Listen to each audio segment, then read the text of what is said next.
It is the dark themes that continue to cause me to question in ways that I don't see others do. And in fact, I don't see others question, and it's disturbing to me. It's disturbing because there are adults, supposedly grown-ups, they call themselves, and they participate in events that terrorize children, scare, frighten children, and they laugh, they get pleasure out of what I feel is harming the child. Example, when I was an infant in my crib and a grown man, a baker in my granny's little bake shop, he defiled me as a baby. That was horrific, horrifying. So scary it was that I put it away in my mind, or somehow it was put back in my mind, and I did not recall, I didn't know or remember until I was the age of 27, and I had a flashback and put the pieces together to realize that this had happened to me as a baby, and I named the perpetrator. His name, Clancy. Clancy from Newtown did that to me, right? But all those years I had left the island, gone to Canada, and lived from my teens until the age of 27. Then I had that flashback and made that link. I have issues with this where humans, grown people, are they humans? I don't know, that's another thing. Because this language, it's a lot of it's trickster stuff again. They're scamming you and fooling you and laughing at you, and you following as sheep. So when I see a story of a video actually of a black mother, an African American woman posting, and she's angry that she just pulled a gun out because down the street, down around her where she was with her children in the car, she told them to duck down, get down, because they were screaming, they were terrified. They were terrified at the vision, the sight of, here comes, and everybody's like, oh, that's just Krampus. No, is it Krampus? I don't even know, because I don't know it. So, pardon me if I if I don't pronunciate, I don't pronounce this name properly. German, Krampus, is a monster who goes around.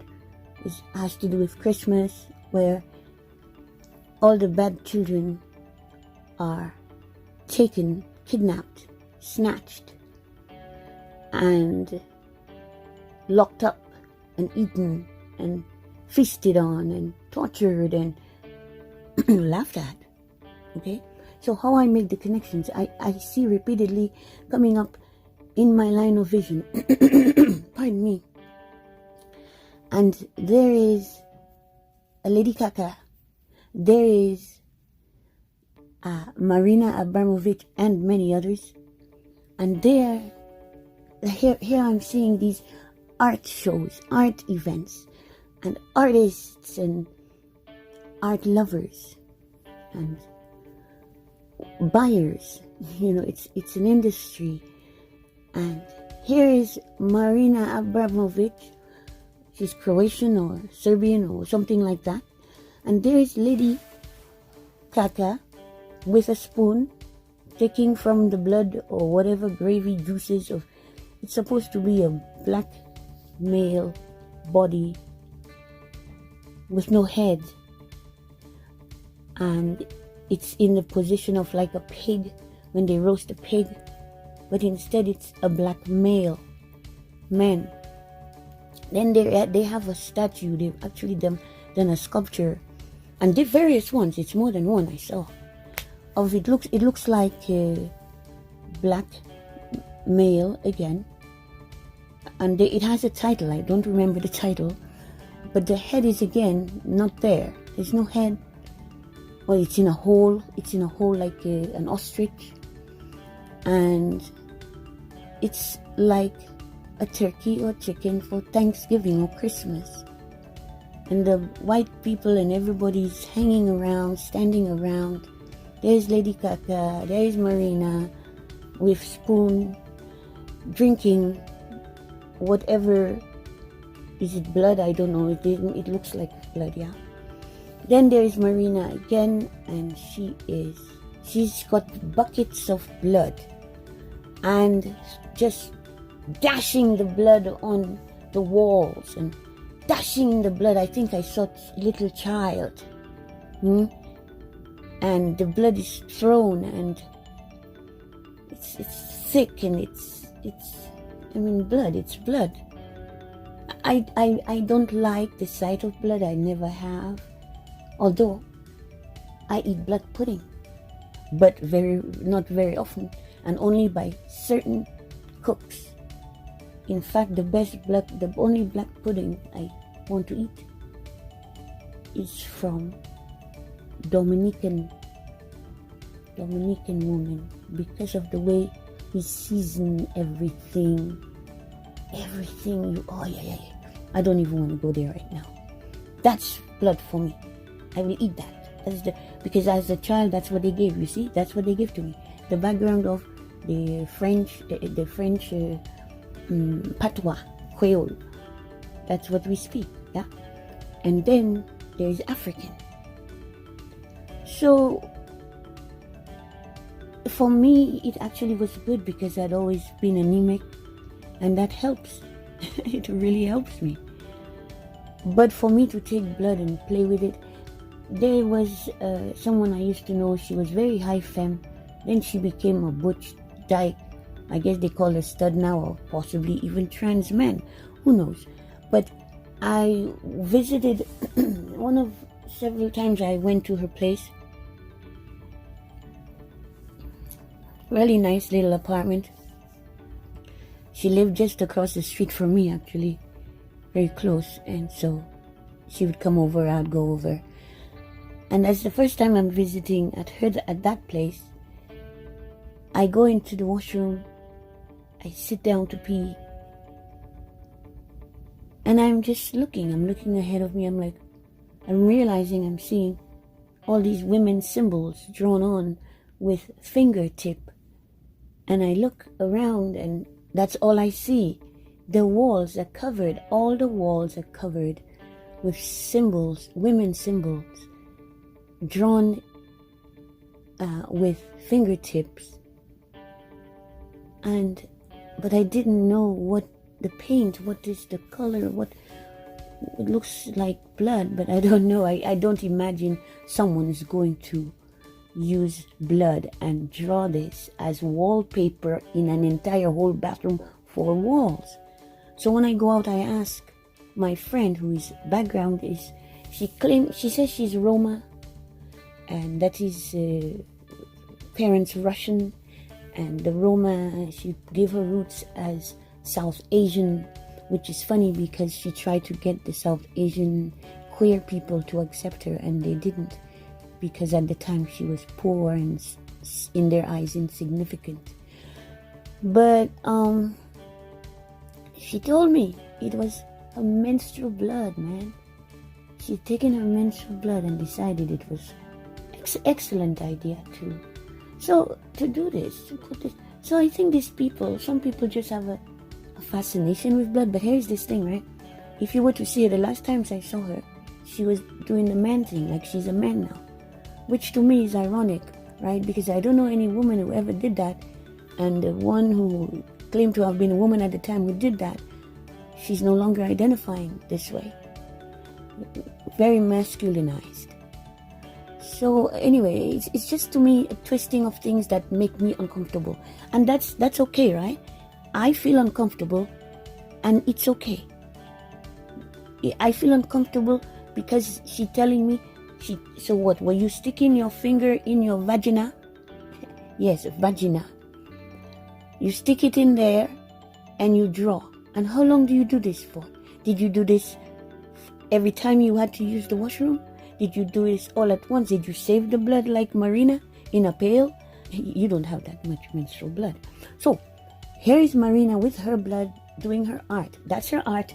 Just throwing, saying some words and throwing a pail or pails of blood on a wall in a room. And that's her art. Okay, and these people have attended universities and studied fine art. Well, that's not fine art, obviously, but they have a fascination with blood and bloodshed and bloodletting. And man, I come across this stuff, and it really doesn't. Not at this myself, knowing me, this is not for me. It's not about me. So I'm commenting on it because nobody else is. And so somebody like me, right, asks Marina, where did you get the blood? Where is this blood from? And she says, and she's laughing because how stupid and ridiculous are we for wondering, oh, it's pig's blood. But I'm like, wait a minute. Don't quote me on that. I don't know, because this is storytelling. Like, I don't come with facts. But when I hear the same story repeatedly from different sources, then I decided, let me make light. Let me illuminate this. Let me illuminate this dark part of, they present it to us, They present it to us. It's always on Google. This subject, these names, the same people. There was Jay-Z with the same Marina doing a dance. They were looking into each other's eyes, and then shortly thereafter, she was like ready to sue him. Or, don't sue me, don't try and sue me. I ain't got nothing for you. But he, I guess, had promised to give her money, and for whatever reason, he didn't give her the money, and she was coming after him and made a very, very public display of it. To me, it was embarrassing. But I feel it seemed as though they've settled their differences. It wasn't no differences. He didn't donate money then. He promised to. But then he did. It didn't seem to be a big deal, but she made a big deal about it. And so this is part of one of the ways she makes her money, by doing these shows, these art events. And so I wonder, because there was at the same party where there's a black body, it looked like a black body, or was it cooked? Well done. That's the color of that body that they're eating and smiling. Okay, so then here comes Lady Gaga talking about her little monsters, and there's Krampus walking down the street and scaring the black kids. They're calling the kids monsters. See what I'm saying? How they twist things around? They're calling the children little monsters.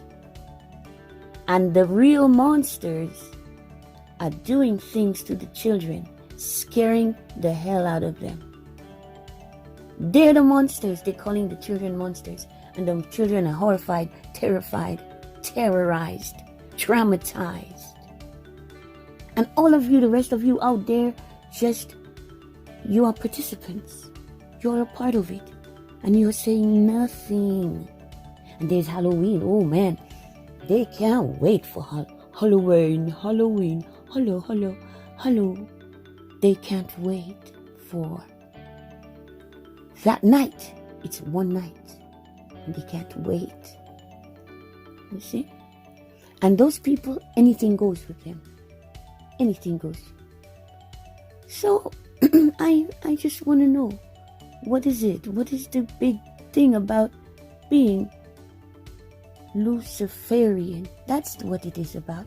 Me questioning, asking you, and don't give me any trickster answers, please.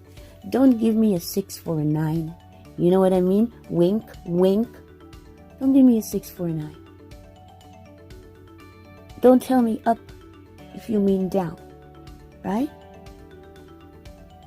Don't say hi and you show low. That's all. It's simple. But you are speaking, you're saying things, and people are believing you. People are listening to you because you are presented as something great on earth.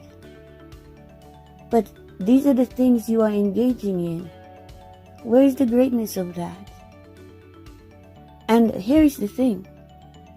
Many of the people who follow you, love you, they are drug takers, and you also take drugs. You take the alcohol with the drugs and those pills.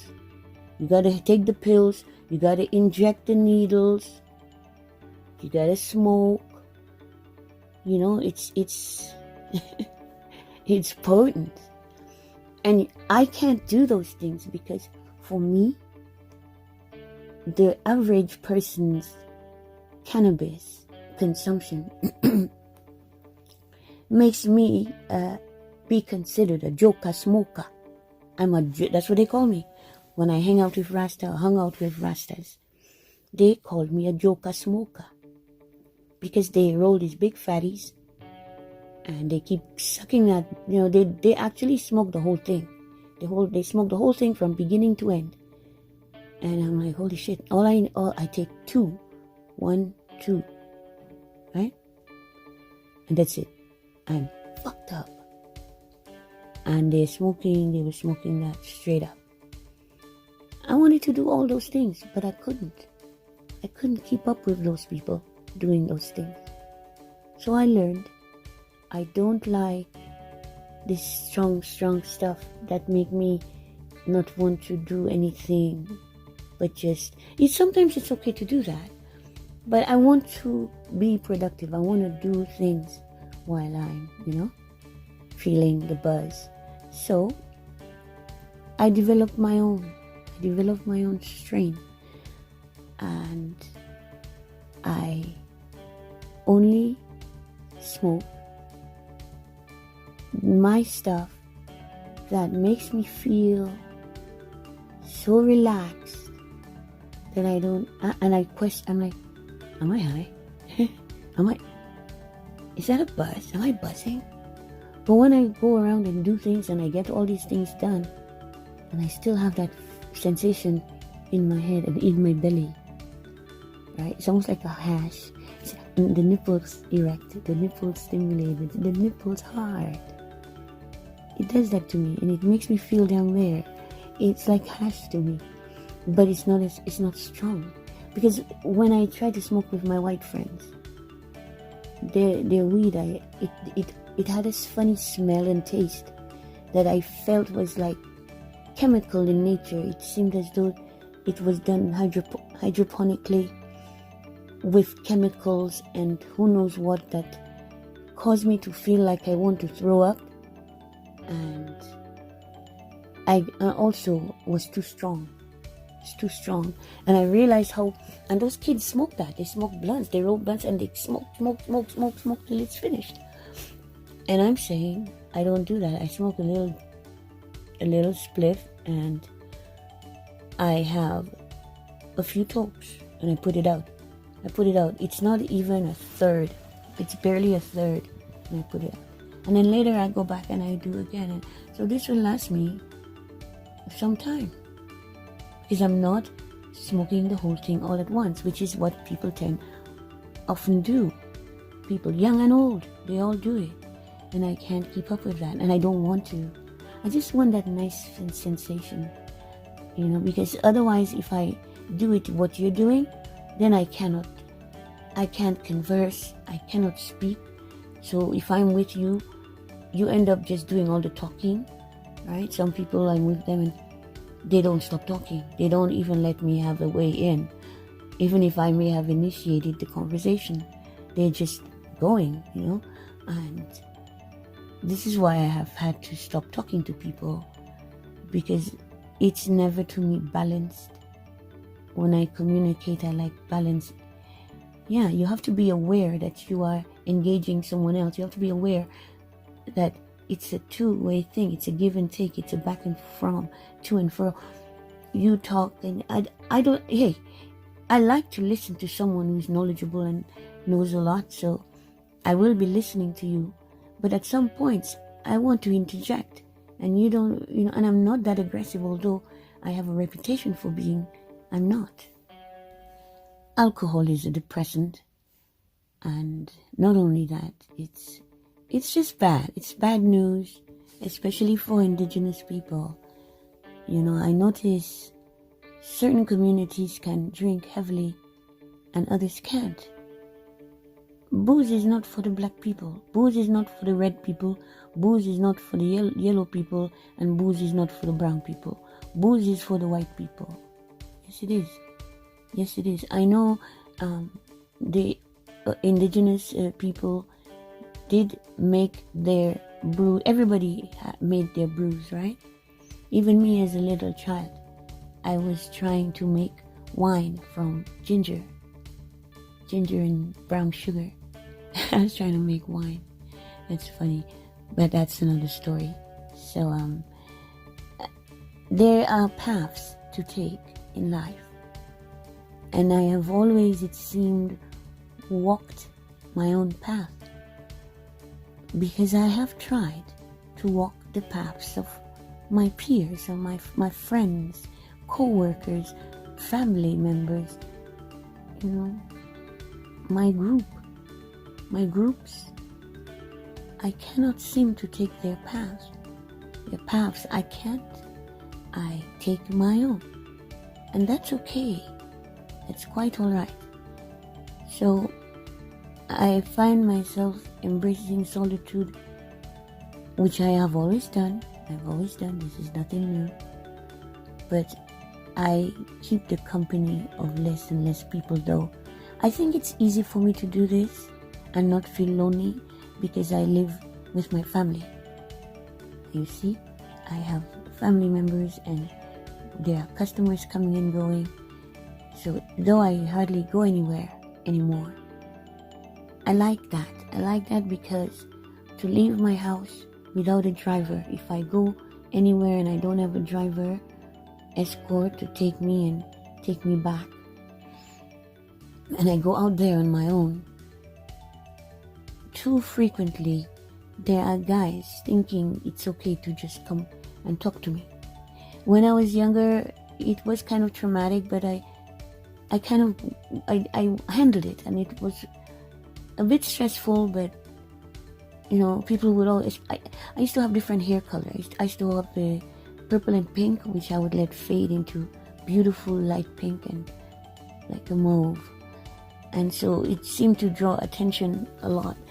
It drew the attention of crazy people on the street, so they always wanted to talk to me.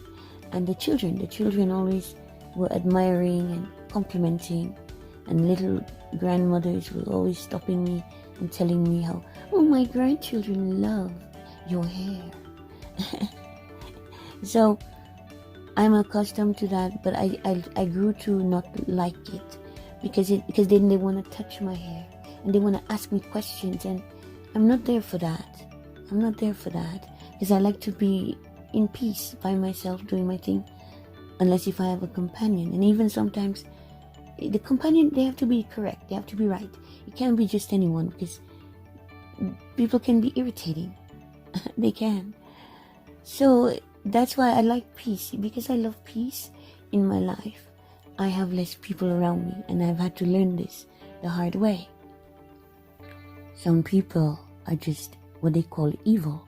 I use the language because it's a lack of knowledge of better words, because I'm still casting spells with these. So I say evil, and that is when people do things that they know is wrong and they do it anyway. So that is like the pedophile, the child molester, that is the baker in my granny's shop who came and defiled me as a baby when I was placed in a back room to rest, to sleep, in a cradle.